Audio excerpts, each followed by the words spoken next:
now they're kind of arguing like you can't prevent me from allowing a test for my loved one to be completed if I want it to be completed. So there's a lot of kind of just sometimes issues in that as well. I mean, I think we'll see that more and more in the geriatric setting, that people, in the past it was very common to say, whatever the doctor says is right, and then now we have patients coming in saying, I researched this, and this is not what I should be taking. So I think you may see a lot of people asking for things like this to be completed as well. Yeah? Do you think there's going to be a big barrier related to getting everyone past that data breach? I mean, that's a major thing. Even a few months ago or a month ago, Ascension just went down, right? Yeah. They went to paper charting. So do you think that even going a little bit further with having the genetics, even though it's a small swab, do you think that's going to be the biggest barrier between getting everyone kind of on the right side of this versus showing them that it's not going to be in that aspect? And it's not. How can you provide the security for that? Is that going to be something that you're working on? Well, I think in general, just medical records in general, with them all being mostly based in an online portal, yeah, that's a concern. But I haven't personally had anyone be concerned about this. I don't think anyone in our organization has as well. I think this is more so like when you're looking at if you were to look at research and opponents to using medical testing, that's one of the things that they are arguing, and that can be concerning. I just don't think people in like everyday life are actually concerned about that.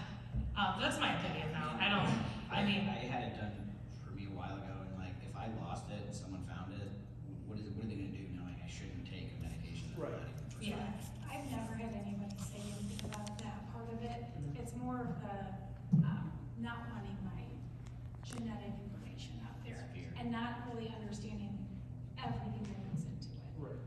Yeah.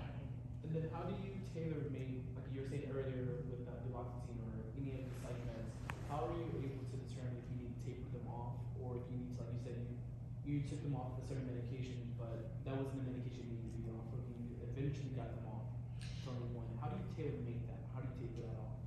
So I think the biggest thing here to consider is that this isn't just a guide. So like without the response that the patient had, I could have easily taken that patient off of Exer, and if she was stable, despite what that said, I wouldn't have done anything different, right? And like Sharice's example that she gave, you have a patient who it says, oh, they might need lower doses, and then they're on the max dose, and she's like, I've taken this for 10 years and it works, and I'm not taking off. You're not going to take her down to a low dose of that medication.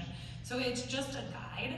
In psychiatry, there are, I don't know how many classes of medications, they need to be reclassified, but there's only so many classes of medications that you're using to treat specific symptoms, behaviors, FDA-approved diagnoses. And in those classes of medications, there's also still a smaller group of medications that you would use for certain conditions. And so looking at the genetic testing, again, and just using depression as an example, you come in, you're having depression, and I'm like, all right, here I have 4 different types of antidepressants that I can pick from. Within that, there's about 20. I'm just going to give you Celexa, right? And oftentimes in psychiatry, sometimes it's like preference what you prescribe as well. And so looking at this, then I'm giving you as an example, if you were to get it, if you had this done, it might come back and you're still in that same mode because you don't have any reactions, right? But it could also come back and really give us reason to say these could be issues if he were to take these medications, and based on his genetic profile, these medications likely wouldn't cause any issues. And so you're getting down from a choice of 20 medications, 25 medications to 5. And then you would still take evidence-based practice knowing, how do those medications interact in the body?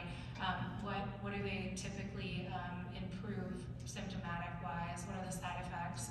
And you would still pick that medication based on that. So it's not just simply looking at a report and being able to do it. You do have to incorporate all of those other things as well. But you would take